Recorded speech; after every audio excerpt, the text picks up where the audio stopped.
Hello and welcome to another Aftermaths episode of the Primary Maths Podcast, the show where we talk all things primary maths.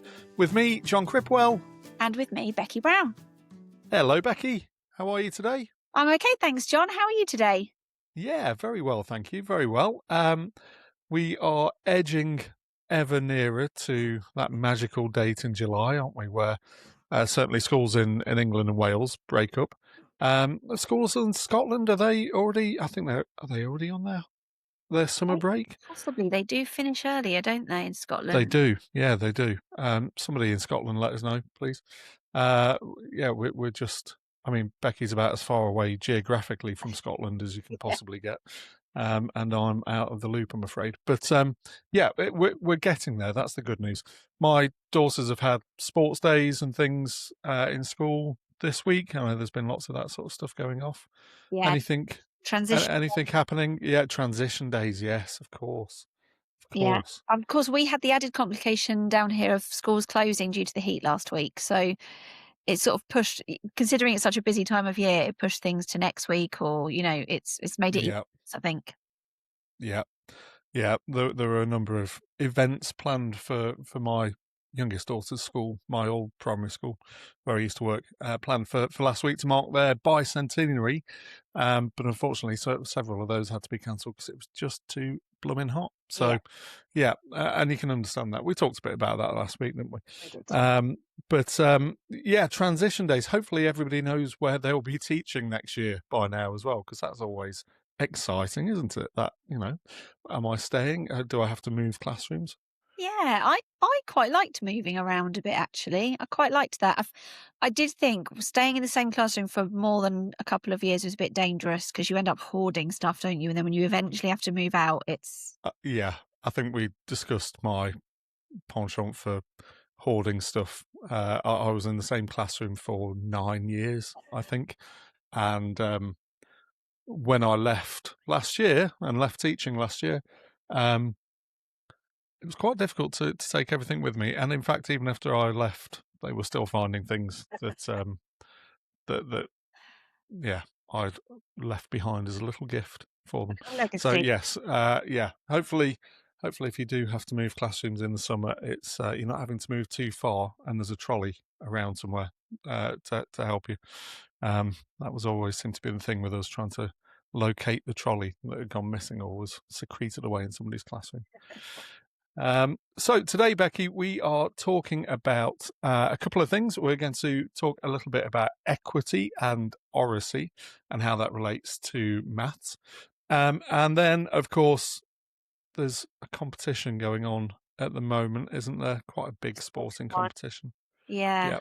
Have you been watching, John? I was just watching while I was eating my lunch there. Yeah, Wimbledon. It's Arthur Ferry is currently, as we're recording this, one of the few English players still represent. Oh, you mean the World Cup, Becky? Yeah, of course. And the World Cup, not the cricket one, because I think that's also going on, isn't it? I mean, I'm not. The women's cricket World Cup is going on at the moment. Yes, and that's going very well from an England point of view. There's all sorts. That's one of the things that I do. I've said before, I found this half term quite stressful from a teaching education point of view, but summer and sport, I'm in my element, I have to say. So we will talk a little bit about that, and I've got some ideas for how you might integrate the World Cup into maths lessons, or just for a bit of fun whenever you've got a little bit of downtime, really, which we know school is full of, isn't it? There's one thing, teachers are just twiddling their thumbs, thinking, I wish we had a bit more to do. However, but do you think this time of year, when you've got lots of events going on, sometimes there are small amounts of trapped time where actually it's very difficult to fill. So I think any ideas for that is great. Or maybe sometimes you've been left with half the class because half of them have gone off to a sporting thing, and you think, well, I don't want to do something that's going to create a gap, where I'm going to have to teach the other half the thing that they missed. So so you might find room for something to do with the World Cup. I'm going to put you on the spot, Becky, because somebody did this to me yesterday. When was the first World Cup? We are still recording, don't worry if you're listening to this. It hasn't turned itself off. I'm going to say silly now, because that's just what I do when you put me on the spot. Yep. This is why I do it. In its current form, like the FIFA World Cup? The first football World Cup, which incidentally England didn't take part in. So England didn't take part in the first two Okay. World Cups. Neither did Scotland, I don't think, nor Wales. 1932. Oh, you are so close. So close. And it makes sense that you said 1932 because that would sort of follow the pattern of the 4-year thing. But actually, it was 1930. So it was 1930 and then 1934. And then something happened in 1938. If I think back to my Key Stage 2 history lessons, that meant that there were no World Cups for a few years. And then obviously they came back in 1950. So yeah, they didn't follow the pattern after that, which was slightly frustrating. Would you like to guess? I'll just let you guess which continent the winning... you can guess which team it was if you like, but which continent the winning team was from. Okay, I'm going to guess South America. Great guess. Great guess. Argentina. The other Not quite so good a guess. Uruguay. So Uruguay were the first winners, and it was actually held in Uruguay as well. So just a little bit of trivia for you there, and we will come back to the World Cup later. Just a little bit of a taster for you there. So Becky, yesterday I was privileged to be able to attend the East Midlands West Maths Hub. So they're my closest maths hub. They had a summer conference yesterday, so I got to spend the day with a whole room full of primary and secondary and further education maths specialists, and think and talk all about maths, which was lovely. And the sort of theme of the day really was around equity, and the question that was posed at the start of the day was, who gets to participate in mathematical thinking, and what do we need to do differently in our lesson design so that all pupils can partake? Which I thought was interesting through that sort of lens of equity and versus equality. So this idea that equality tries to lift some people up, perhaps, so that they can access something, whereas equity tries to remove the barrier so that everybody's on the same playing field, if you like. And so that was the theme for the day, really. And there was a lot of thought went into what barriers we could identify, commonplace barriers in schools, and some of those are systemic, and some of those are national, and some of those might be local and very individualized depending on the context that you are working in. For instance, if you are working in a large multi-form, multi-entry primary school in a city centre, you might have very different barriers to somebody who is working in a small rural village school where you are teaching all of Key Stage 1 or all of Key Stage 2.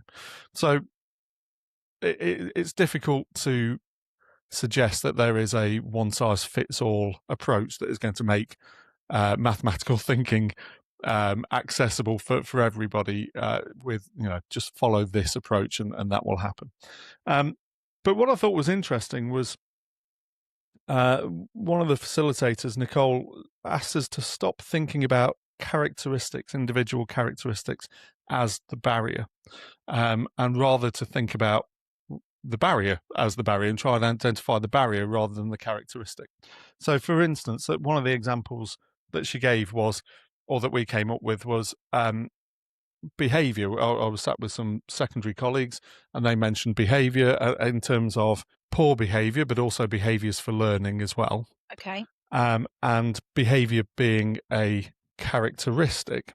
And so we were saying, well, what's the actual barrier then? Is it the culture of behaviour at the school? Is it the system for managing behaviour? Is it the teacher expertise in managing behaviour? What's the barrier to that lesson being successful from a behaviour point of view? Because trying to manage individual characteristics of individual children is quite difficult. But if we start thinking about it more from a wider point of view, in terms of systemic things, we also talked about, some schools have expectations of silent classrooms, for instance, and actually that can be a barrier to mathematical thinking, because we know that oracy is a really important element of engaging in reasoning and being able to justify and conjecture and generalize and wonder and try things out. All of that relies to some extent, or at least is enabled to some extent by the ability to be able to talk to somebody else about it, isn't it? So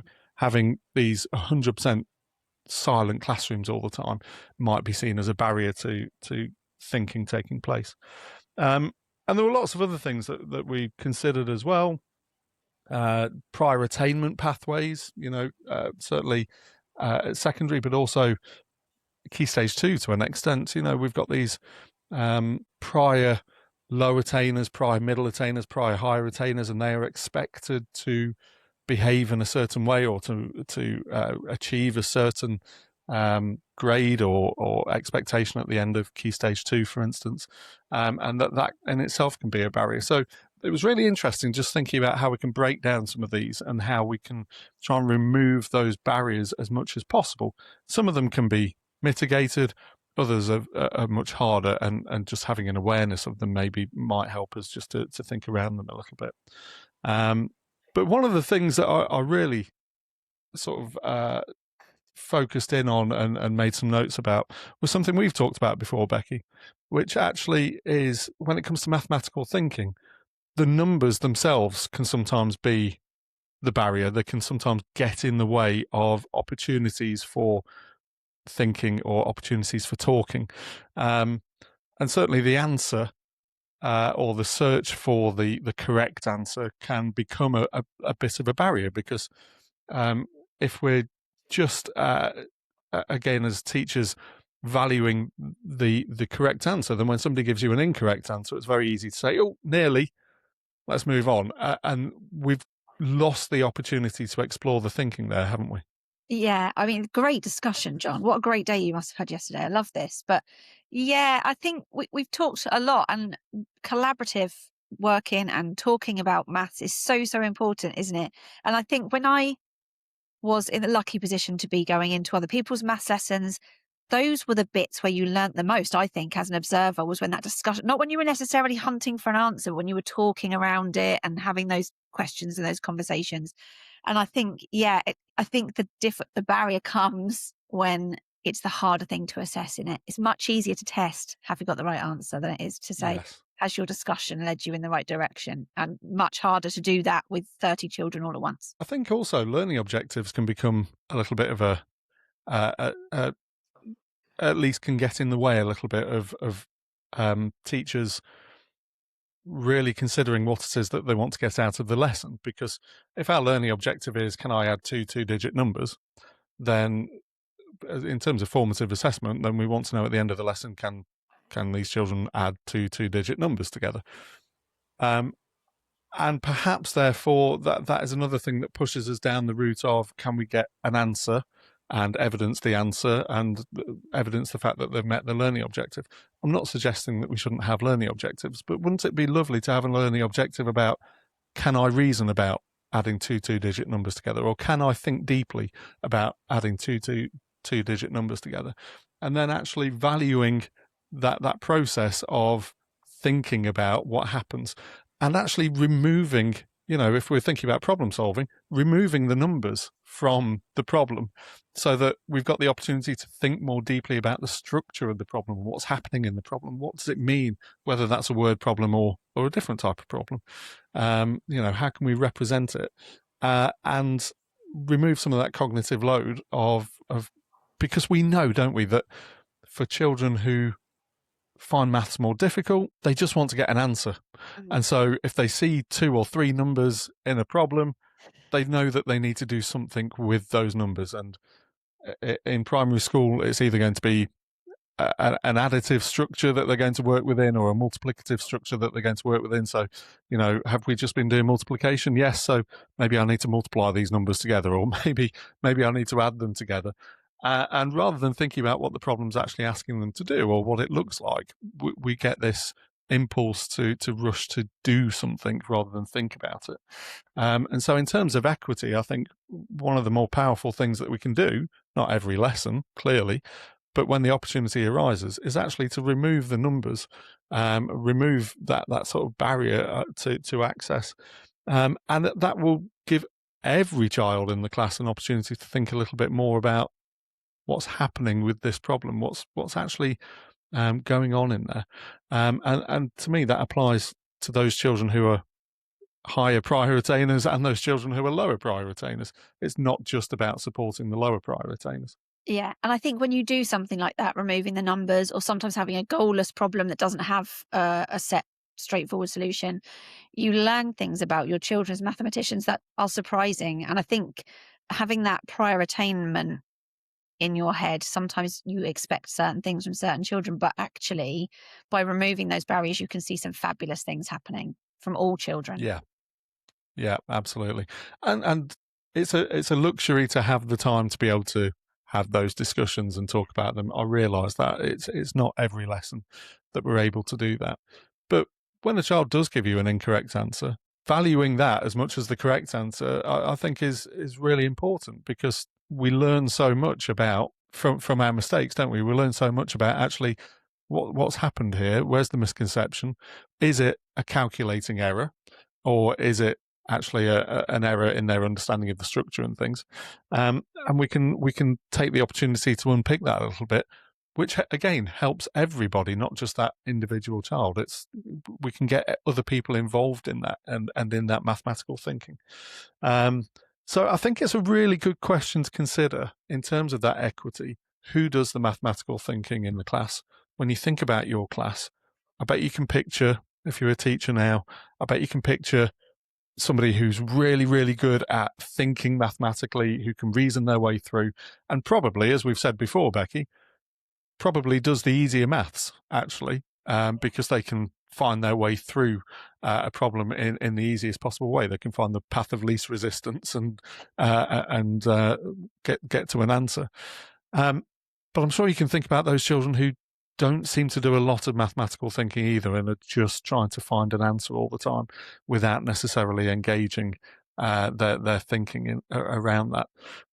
So what is it that we can do? What barriers can we remove to help those? I'll be interested to see the work of that particular maths hub over the next year, to see whether they come up with any additional support or thoughts about that. But yeah, I thought it was an interesting question to ask as we get towards the end of one school year and begin to think about another. Definitely. Great day, Jon. World Cup then, Becky. We put it off longer enough. We put it off long enough. So some interesting, I love a statistic. I love a fun fact. Yeah. I've got a few for you. So the first FIFA Men's World Cup was held in Uruguay in 1930, as we said earlier. So there's one for your pub quiz trivia. Yeah. Anybody listening? It had 13 teams, just 18 matches, and 70 goals were scored. This year, we've gone up to 48 teams taking part in the finals, 104 matches, and 12 groups of 4, which is, a lot of football. A lot of football. It's the first one that has been held over 3 host countries, although there was a plan to do that or was that the Euros? That was going to be over multiple countries in Europe, and then COVID happened. I forget whether that was that was the Euros, actually. So the 3 host countries this year: Canada, Mexico, and the United States. And across 16 host cities as well, which I know has made it interesting, I think, for those people who were trying to go and watch the World Cup, because trying to work out the permutations, and this is definitely mathematical thinking here, trying to work out the permutations of where your team might be at any one time is a complex mathematical conundrum, I would suggest. Planner's nightmare, isn't it? That's my worst nightmare, not knowing where I'm going. No, not knowing where you're going or when. Quite a few people I know had bought tickets for a particular city, gone out to LA, and then it turns out that their team is, playing in Boston or in Canada even, or Mexico City. So, and they're not small distances either, are they? It's not like just split between France and Germany, perhaps, where, yes, okay, that's the 2 big countries, but still, you can get around. you're having to fly these distances quite often. So a logistical nightmare, I would say. Now, in terms of goals, we know goals make games more exciting. So the last World Cup was held in Qatar in 2022. And over the 64 matches there was 172 goals scored, which works out at 2.69 goals per match. I know I didn't need to tell you that, Becky, but I just, already for worked the out. listener. I know you have. This year, this World Cup has already broken that total before the knockout stage. Now, there were more games. Because we've had more teams this year. So I thought it was an interesting question to ask maybe an upper key stage 2 class. Is it just because there's been more games that we've had more goals? Or is it actually that there's more goals per game? So we could do some work on averages there, couldn't we, to work this out? There, isn't there? Yeah, absolutely. So, is this World Cup actually more exciting, or are there just more matches?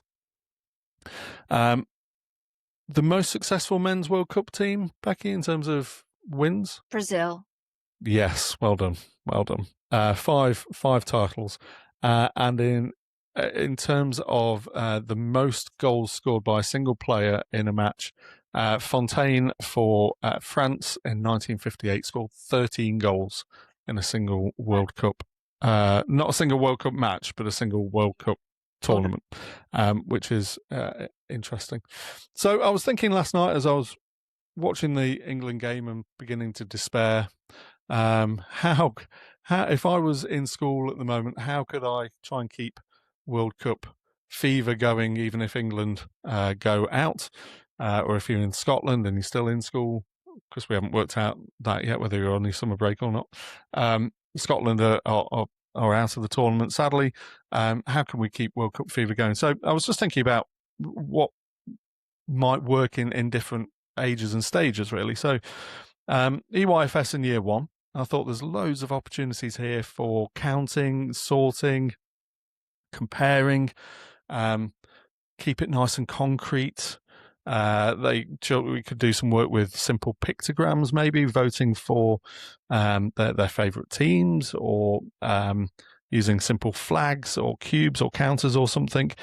Count the goals from selected match scores, see how many goals were scored last night on a particular game or day or something. And that's maybe something you could come back to each day, wasn't it?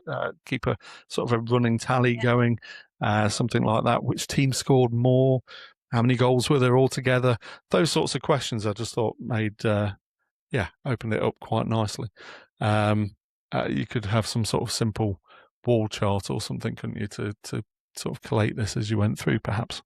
Yeah, absolutely. I think there is so much maths involved, and I'll come to it in a minute, John, but just watching one match yesterday, the amount of numbers you see and all meaning slightly different things. I think. Yeah, which is really interesting. So we've got an interview coming up with Charis Vutsina. I may have mispronounced her surname there. I apologise, Charis, if that's the case.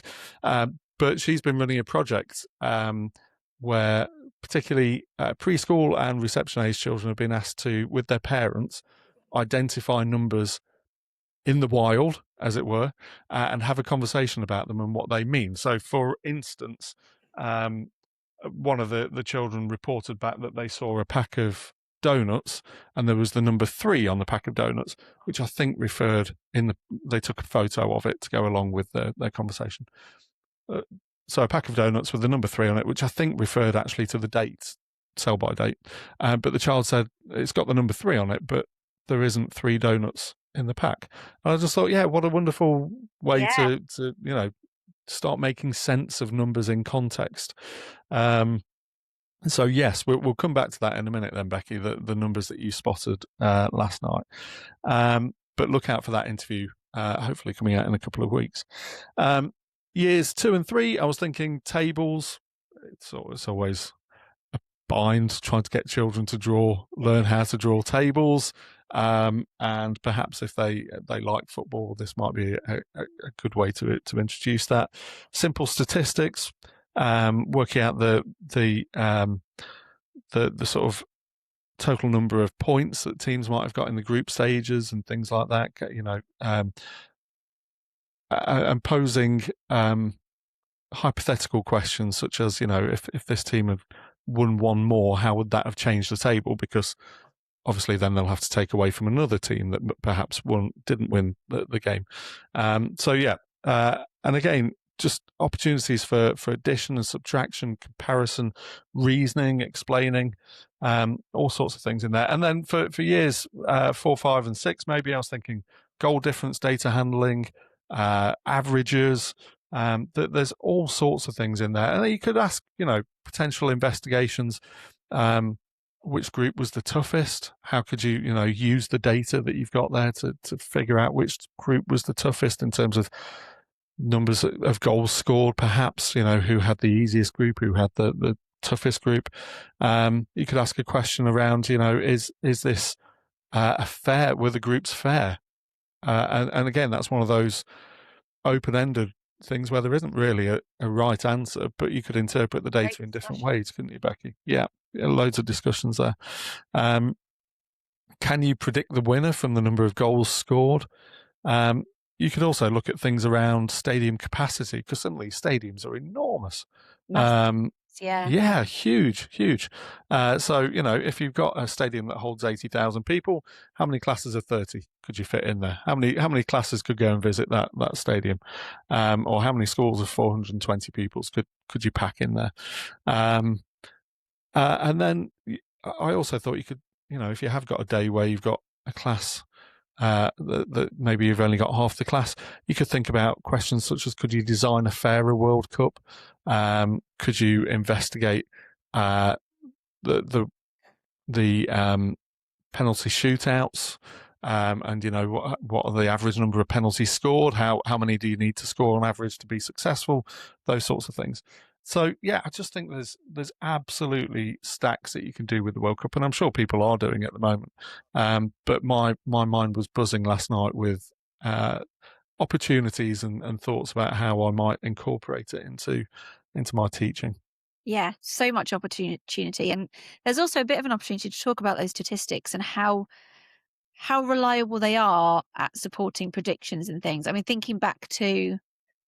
I was thinking about this in the previous match, the England and Ghana match, and England's possession of the ball was really high. I don't know, above 75 maybe percent, which if you just had that written down, you think, yeah, England smashed it, which of course we know they didn't, and it was a goalless draw. On paper. Yeah, on paper. Yeah, and actually, this is such an opportunity to think about, actually, it's not on paper, is it? This is real. There's real data happening on your screen. Yeah. So much data. I mentioned that I was looking out specifically for the numbers when I was watching, because I'd already sort of clocked that there was a lot going on in the Ghana match, and they're everywhere. I mean, and they're all, some of them mean something, some of them don't. Some, numbers on kits, the time board, when the time board comes up, the time clock, and then the plus however much extra time there is.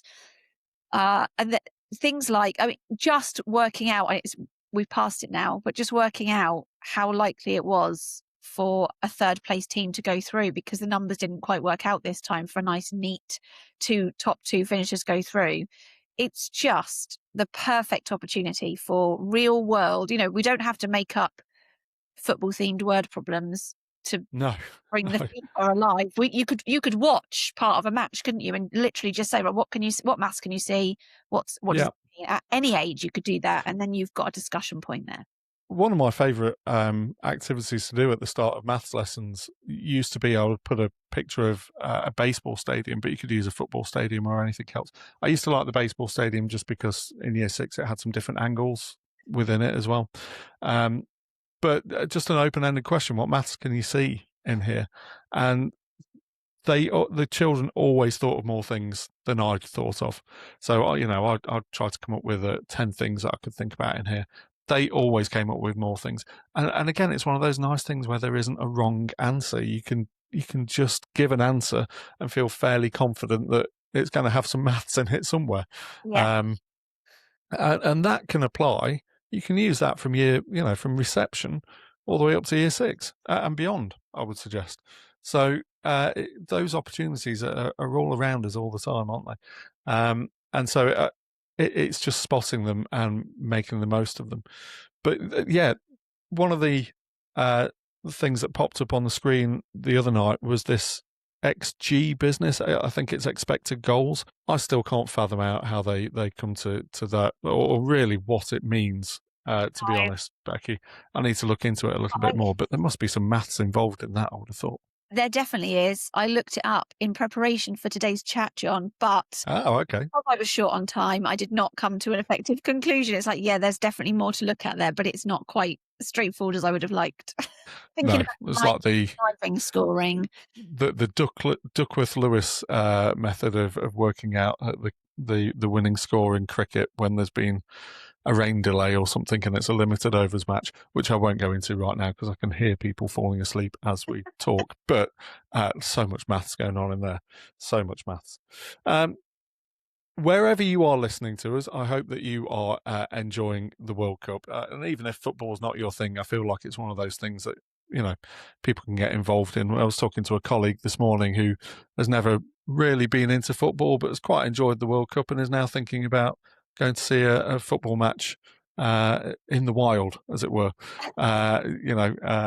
So it's nice to see people being brought together, and hopefully, hopefully England will do okay.